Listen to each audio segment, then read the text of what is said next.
Hi everyone, it's me B at Kelly Sunflower. So I'm on today to do a hashtag. This hashtag is called Tarot of Curiosities and it's by Nicole and her channel is called The Cottage Witch.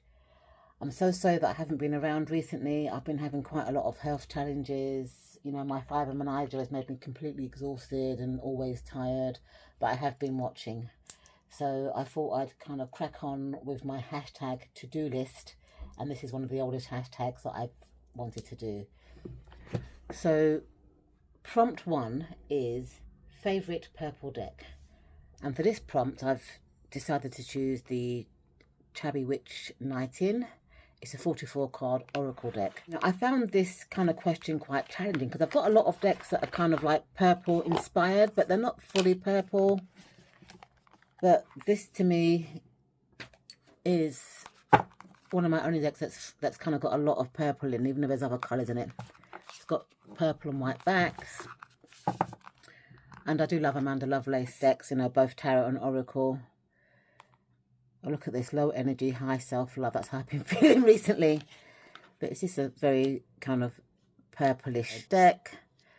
I love that the archetypes are plus size, like myself. And it's just, to me, a very purpley deck. It's gorgeous. And then it's got like gold gilding at the sides, but all the rest of the deck is purple. Or I should say that purple is the focal colour of this deck.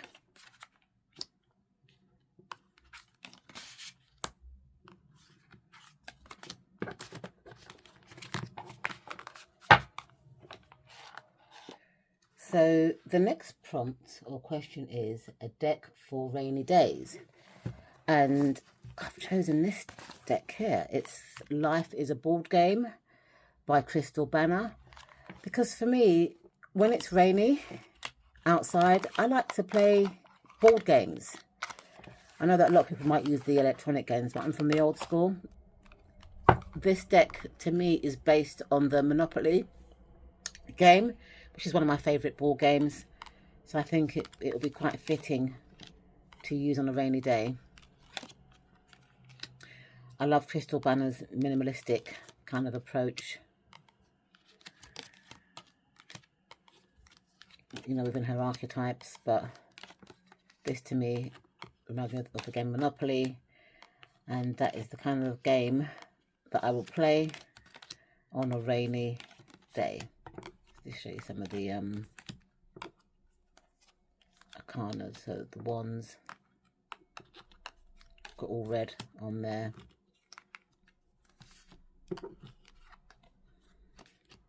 Or some are yellow. The cups have got like a lot of blues. And I love the kind of like keywords as well that are quite fitting for the archetype meaning.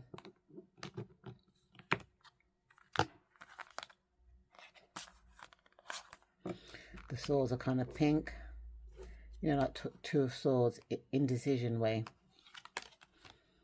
Three of swords, grief and sorrow. So it's, to me, a very fitting deck for a rainy day.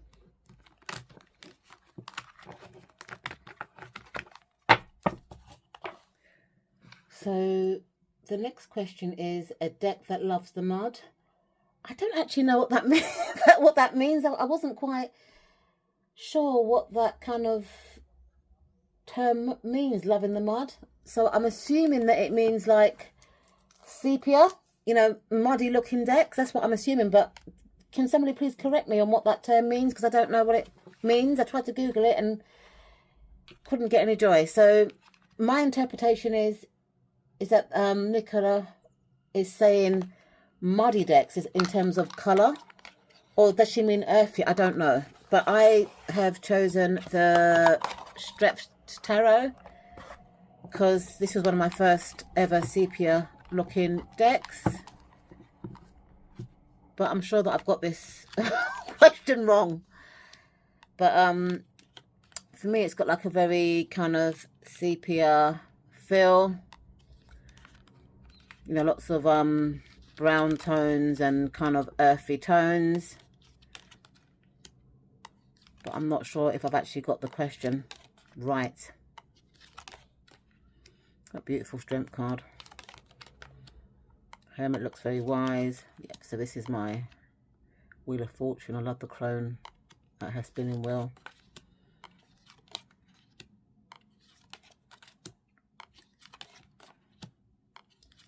Yep, so this is my deck for prompt 3, which is the muddiest deck, but I think I might have misunderstood the question.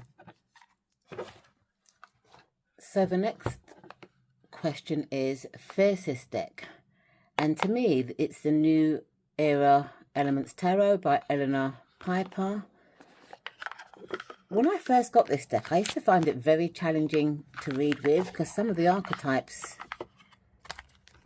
are quite challenging. I bet you I can't find them now that I've opened it up, but you know, for me it's got some fierce archetypes. I love the Empress. I think it was a Devil card, or let me just try and find the cards that I'm talking about.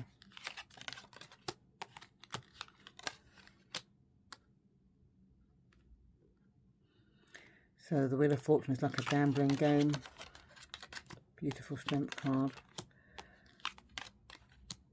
But there were just some cards in here that were just a bit like this one, the Devil card. You know, there's a child laying dead, swastika, dollars. I just thought it was quite an uncomfortable card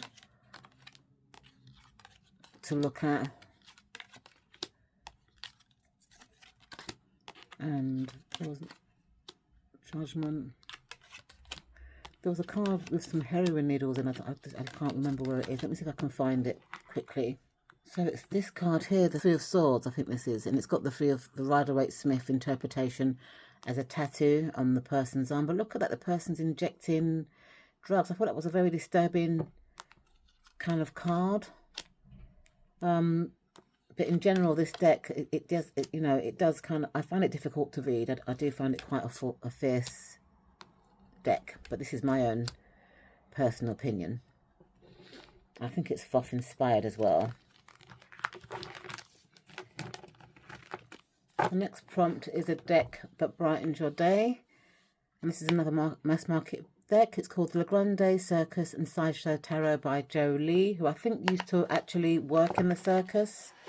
This deck is mass market. I'm not sure if it's still in print.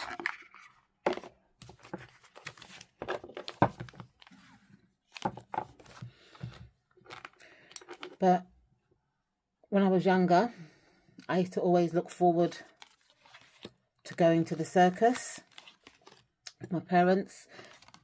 I did used to find clowns quite scary as a child, but now they make me laugh. So they kind of brighten my day, clowns and circuses. So that's why I've chosen this deck, because I think, to me, the circus is quite a happy place to be. Even though there don't seem to be much circuses no more. But as a child, I used to love going to the circus. This is a beautiful deck.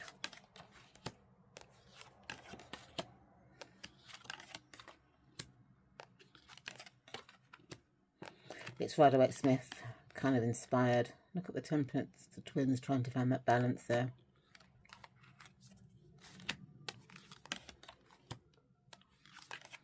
Yeah, it's quite an easy reader.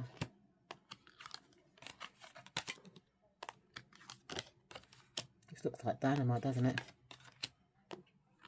For the wands.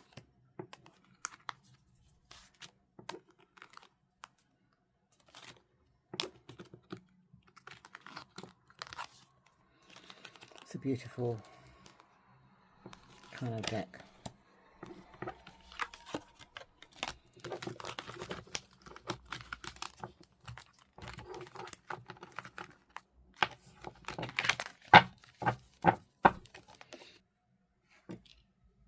A deck for anxious thoughts or overwhelm. So I've decided to choose this deck. It's called a Cup of Contemplation. It's an oracle deck. This deck, it asks questions. So if someone's anxious about how they can be more loving, you know, you pull out this card here, you put it at the center, and then you shuffle Tarot or Lenormand and read around it. So for me, this deck is good for anxious thoughts and overwhelm, because you can pull out the question and then read around it. You know, how can I care for my body? So if you're having overwhelm or anxiety about your body shape or the way that your body looks, just pull out this question, and then cards can answer it. Tarot, Lenormand or Oracle.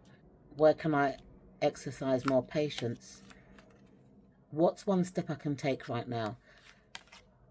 Is my current coping mechanisms an act of self-care or a crutch? What if I realised it wasn't my problem? You know, this is a very good deck because it makes you question yourself. And I've never ever in my life since seen a deck that actually asks you the question. Why do I think I can't or shouldn't? You know, that's a kind of like overwhelm and an anxiety kind of question. A follow-up card, reading, overkill or an opportunity for clarity. I think it's a perfect deck for this question. That's the title card.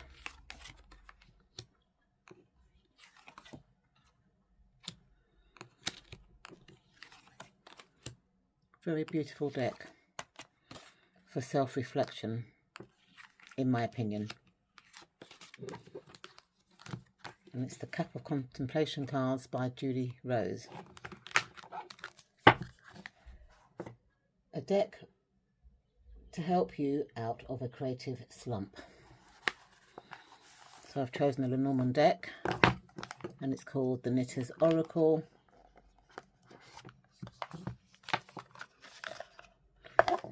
It does come with a bigger guidebook that kind of links each card to the Lenormand meaning.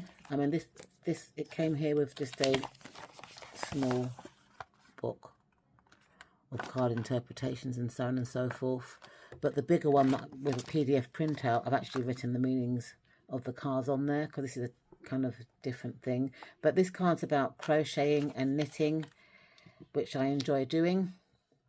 So that's why, you know, I thought this would be good for the creative slump. But then again, I'm not actually quite sure what creative slump is. I'm assuming that it means when you just feel like creating, because some of the words like out of the mud and creative slump, I don't actually know what that jargon means. Now, this for me is a creative deck. It's about knitting and crocheting, and it's a Lenormand deck, and I love Lenormand. I love creating things through knitting or crochet, so I thought this would be the perfect deck for the question. if I've got the question right, because I'm not sure.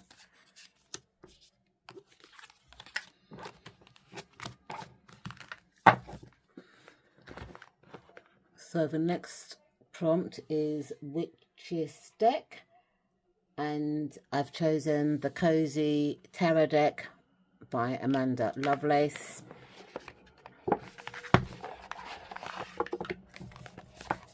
It's mass market, so it's readily available from most mass market suppliers. I love this deck. You know, I like anything that's got plus size women in there for some reason. I like to be represented in tarot cards. Even though this deck's got like a younger kind of vibe to me, they're all witches, kind of modern day witches. And I love the keywords as well for each card. And because I've been having like a lot of brain fog recently, cards with keywords are good for me when I'm having that sort of episode or flare up. But you know, it's like a modern day witches. I say they're in their 30s-ish looking, full-figured, and I just love this deck. It's got a fun vibe about it. It's just beautiful. Rider-Waite inspired. And to me, very witchy. Solitary Witch for the Hermit. Good Luck Charm for the Wheel of Fortune. Just beautiful. Justice. Stick to your truth and everything will turn out fine. It's just a nice deck, in my opinion. Look at this, the Ace of Cups. Potion. Do you feel in your heart that's potential, dear? It's just a nice little modern witchy sort of deck. It's quite inclusive as well. I love that the Three of Cups, you know, there's someone in a wheelchair. Normally it's the Chariot card that's got the wheelchair person, but I like that they've done this with the Three of Cups. This is about celebration and, you know, and stuff. So at least it's showing that if you are restricted with movement, that you know that you can still party. It's beautiful. This is an older person. Try not to be picky, okay? It's just a nice little deck. So this is one of my Witchiest decks. The most inventive guidebook for me has to be from the Cosmic Wisdom Tarot by Effany Dawn. I love this guidebook. Let me show it to you. So in general, I'm a fan of Effany's guidebook because they're kind of punchy, straight to the point, detailed, but not overwhelming. And I like the fact that it's got like cream background. So someone like myself who's dyslexic and doesn't like brilliant white pages, the sepia background's good. The font as well is also a nice size and kind of very dyslexic friendly, so it's easy to read. And I also like the fact that the guidebook is actually like bullet points, which to me is also very dyslexia friendly. So I think that this deck is very inventive, in my opinion. Got the card and it's got all kind of like prompts. So for example, the Magician, it's got like a blurb. So seize your power and work your magic. You've got all the tools you need to succeed. Just make sure you use them wisely. I mean, it gives you the upright version and then this kind of like prompts. And then yes, no, it's got yes circled, and it's got the reverse. Same sort of thing, gives you like a bit of a blurb. Yes, no, it's got no. And I just like how I just like the way that it's kind of organized, and it's got like little pictures, and it's just really, for me, dyslexia friendly. This is a guidebook that I can read with my eyes closed. So the fact that Effany took the time to kind of look at the font size, the sepia background and the layout, or I should say cream paper, and the layout, which is very good for people like myself that tend to read in maps. You know, all the colours are just nice to read. They're easy on the eye. Beautiful, inventive guidebook. In fact, it's one of my best guidebooks. The spreads are written out very nicely, just the layout and stuff. And it's got a very nice kind of like index or contents page. So this is the guidebook for the Cosmic Wisdom Tarot. So the next question is, favourite book for going beyond the tarot basics? I've chosen this book here. It's called Tarot Life Planner, Change Your Destiny and Enrich Your Life by Lady Lorelli. The reason why I think it goes beyond tarot basics for me is because it's about the Marseille deck. The Rider-Waite-Smith deck is my preferred system, and Marseille decks for me are quite challenging. So anything Marseille goes beyond my personal tarot basics. I like books that are not too wordy. I like books that are straight to the point because I read a lot for my job. Plus I'm dyslexic as well. So I like books that I read for pleasure to be short, punchy, straight to the point without waffle. And this book to me does that. And it's in an area that I find challenging. So it's got a good contents page. But it talks about what is tarot, the major arcana and the minor arcana. It talks about using tarot for positive change. your present and future life, changing your physical reality, access, the power of your mind and freeing your spirit. It's just a nice deck. So a nice book, I should say. Print is very nice. Talks about finding solutions and positive energy. Talks about reversals. I like this thing here, possible reverse meaning. So the problem, the opposite, the blocked, the weaker, the lack, the warning, the denial, delays, decay, control. So it gives you different reasons why cards could be reversed. And then chapter 1, it says the hero is a fool. The fool matures. The fool is a hero. And I love that. It gives you a nice, must say, picture. It gives you a blurb about the beginning of the journey.